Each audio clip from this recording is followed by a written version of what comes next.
जय श्री राम। मैं वसंत रावल। आज ही मैं आपको बताने आया हूं जन्म कुंडली के अंदर शुक्र राहु की युति वैभव योग बनाती है या लंपट योग बनाती है, यह कैसे जाना जाता है। उसके बाद मैं आपको बताऊंगा कि उसका फलादेश कैसे किया जाता है। वीडियो के आखिरी में मैं आपको बताऊंगा कि अगर किसी व्यक्ति की कुंडली के अंदर लंपट योग बन रहा हो तो उसका उपाय क्या करें, उसका निवारण कैसे करें। सबसे पहले हम लोग जानेंगे कि वैभव योग यानी कि ऐश्वर्य योग कैसे बनता है।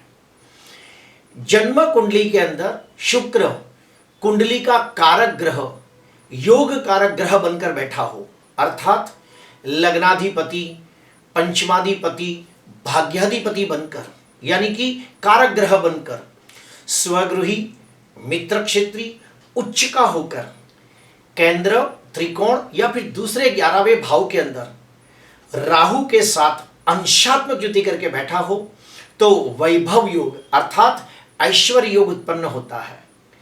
ठीक उसके विपरीत अगर जन्म कुंडली के अंदर शुक्र कुंडली का मारक ग्रह बनता हो, नीच राशि में निर्बल हो, 6वें, 8वें, 12वें भाव में बैठा हो और राहु के साथ अंशात्मक युति करता हो और उसके ऊपर शनि और मंगल जैसे पाप ग्रहों की दृष्टि पड़ती हो तो लंपट योग नाम का अशुभ योग निर्माण होता है। अभी हम लोग जानेंगे कि उसका फलादेश कैसे किया जाता है। तो सबसे पहले हम लोग जानेंगे लंपट योग के बारे में कि शुक्र राहु की युति अशुभ फल कब देती है, उसके कुछ उदाहरण बताऊंगा और उसका फलादेश कैसे किया जाता है वो भी बताऊंगा। आइए देखते हैं। सबसे पहले आपको समझाने के लिए मैंने ये कुंडली बनाकर रखी है और उसके अंदर मैंने शुक्र राहु लिखे हैं ताकि मैं अपनी बात को आसानी से समझा सकूं। फलादेश करते समय पहले 3 नियम कौन से हैं वो सुनिए। सबसे पहले देखना होता है कि शुक्र और राहु के अंश कितने हैं। अगर इनके अंशों में 7 अंश से कम का तफावत हो तो उसे अंशात्मक युति कहते हैं। जैसे कि यहां पे शुक्र 2 अंश का है और राहु 7 अंश का है तो इन दोनों के बीच में सिर्फ 5 अंशों का फर्क है तो इसे हम अंशात्मक युति कहते हैं और ये 100% अच्छा फल या बुरा फल देता है। ठीक उसके अपोजिट जाते हैं। यहां पे देखिए शुक्र 5 अंश का है और राहु 25 अंश का है तो दोनों के बीच में 20 अंशों का फर्क है तो इसे कमजोर युति, निर्बल युति, बलहीन युति माना जाएगा। तो जब भी इसका हम प्रेडिक्शन करेंगे तो उसका 80% फल नहीं मिलेगा।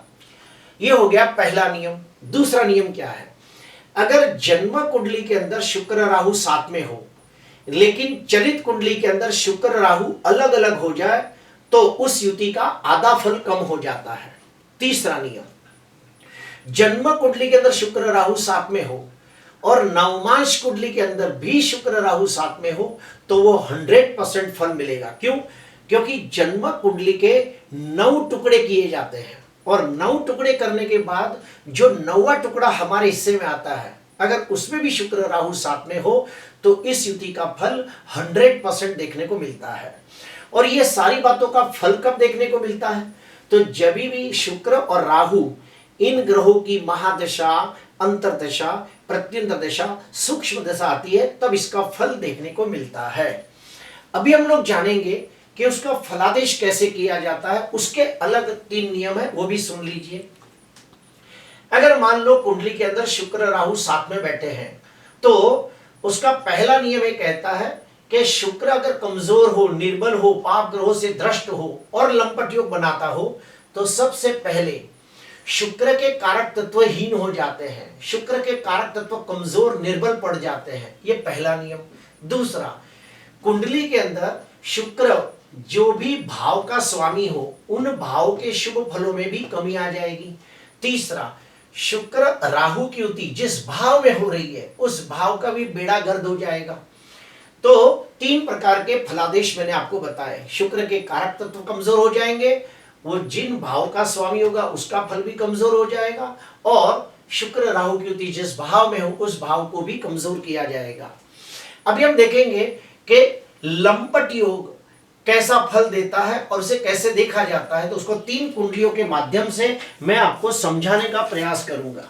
इधर देखिए, मेष लग्न की कुंडली है और 10वें भाव के अंदर मकर राशि के अंदर शुक्र राहु की युति हो रही है, तो इसे हम कहेंगे लंपट योग। क्यों?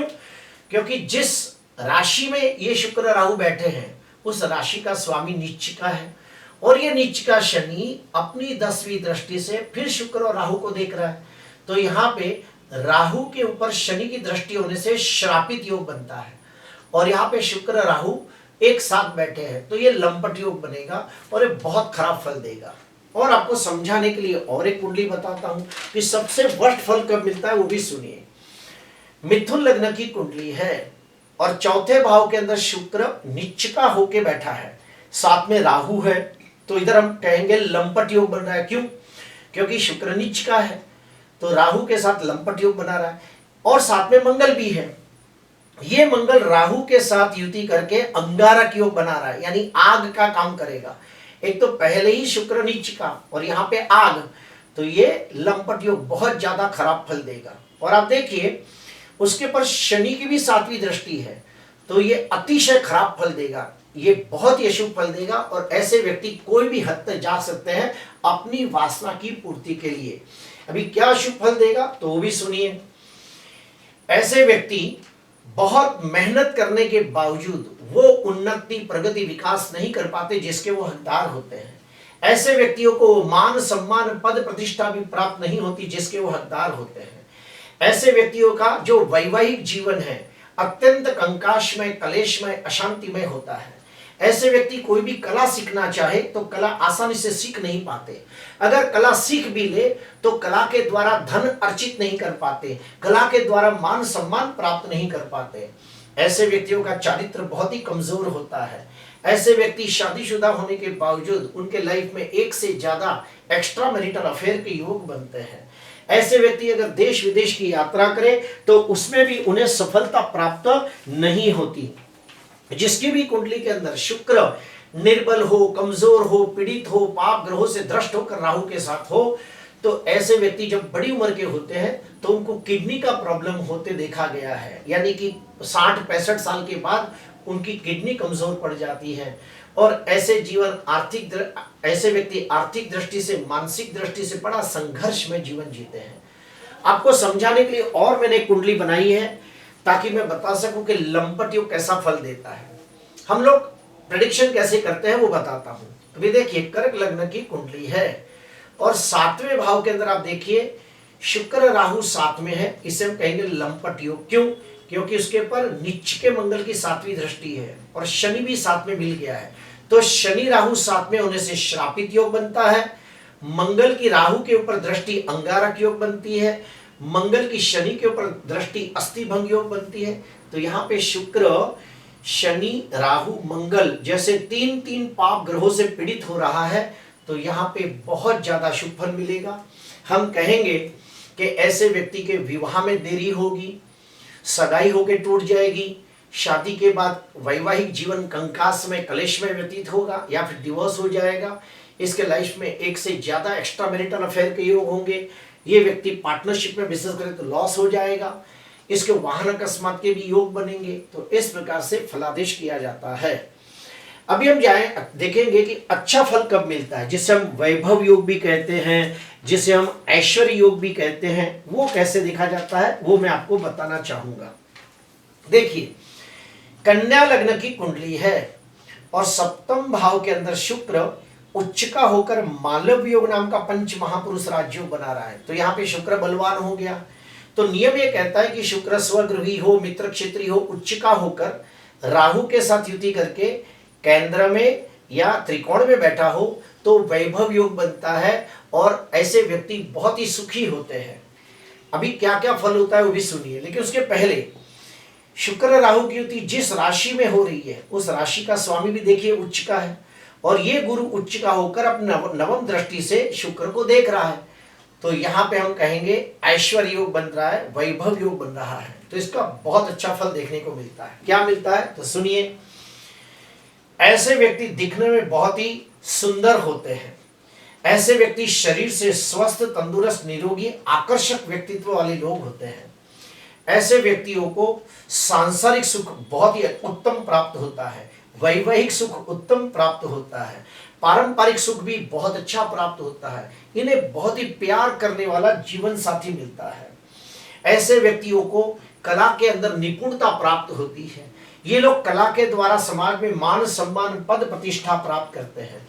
ऐसे व्यक्ति बहुत ही साहसिक और पराक्रमी होते हैं, लीडर होते हैं। ऐसे व्यक्ति सर्व प्रकार के सुखों की प्राप्ति करके मान सम्मान, पद प्रतिष्ठा प्राप्त करते हैं। अभी हम और डीपली जाएंगे कि अगर कुंडली के अंदर शुक्र राहु की युति वैभव योग या फिर ऐश्वर्य योग बनाती हो तो और क्या क्या फायदा होता है, वो भी मैं आपको बताऊंगा। आपको समझाने के लिए और एक कुंडली बताता हूं। मीन लग्न की कुंडली है और लग्न में ही शुक्र उच्चिका होकर मालव योग बना रहा है और साथ में राहु है, तो यहाँ पे बहुत अच्छा फल देगा। क्यों? क्योंकि गुरु की 5वीं दृष्टि स्वराशि पे हो रही है। तो हम कहेंगे कि शुक्र राहु की युति वैभव योग, ऐश्वर्य योग बना रही है। ऐसे व्यक्तियों को घूमना फिरना, सजना संवरना, देश विदेश की यात्रा करना, ये सब बहुत अच्छा लगता होगा। महंगे घर में, महंगी गाड़ी में घूमेंगे, अच्छे अच्छे परफ्यूम का इस्तेमाल करेंगे, अपनी लाइफ एकदम हाई फाई जिएंगे, लग्जरियस लाइफ जिएंगे। ऐसे व्यक्ति के घर में जो बेटी का जन्म होता है ना, वो भी बहुत ही सुंदर और भाग्यशाली होती है, कोई कला में निपुण होती है। ऐसे व्यक्तियों को वेद शास्त्र पुराणों का ज्ञान प्राप्त होता है। ऐसे व्यक्ति चाहे तो मंत्र विद्या, तंत्र विद्या, यंत्र विद्या जैसे गुण शास्त्रों के अंदर भी निपुणता प्राप्त कर सकते हैं। ऐसे व्यक्ति फिल्म सिटी, टीवी सीरियल, नाटक कलाकार, वाजिंत्र वादक जैसी कलाओं में निपुणता प्राप्त कर सकते हैं। ऐसे व्यक्ति मेकअप आर्टिस्ट, म्यूजिशियन, कोरियोग्राफर बन सकते हैं। तो जिसकी भी कुंडली के अंदर शुक्र स्वगृही, मित्र क्षेत्री, उच्चिका होकर राहु के साथ युति करके केंद्र में, त्रिकोण में या फिर दूसरे 11वें भाव में बैठा हो तो वैभव योग बनता है, ऐश्वर्य योग बनता है और ऐसे व्यक्ति सर्व सुख संपन्नता भरा जीवन व्यतीत करते हैं। उन्हें वैवाहिक सुख उत्तम प्राप्त होता है। ऐसे व्यक्तियों को समाज के अंदर मान सम्मान, पद प्रतिष्ठा, यश जश कीर्ति प्राप्त होती है।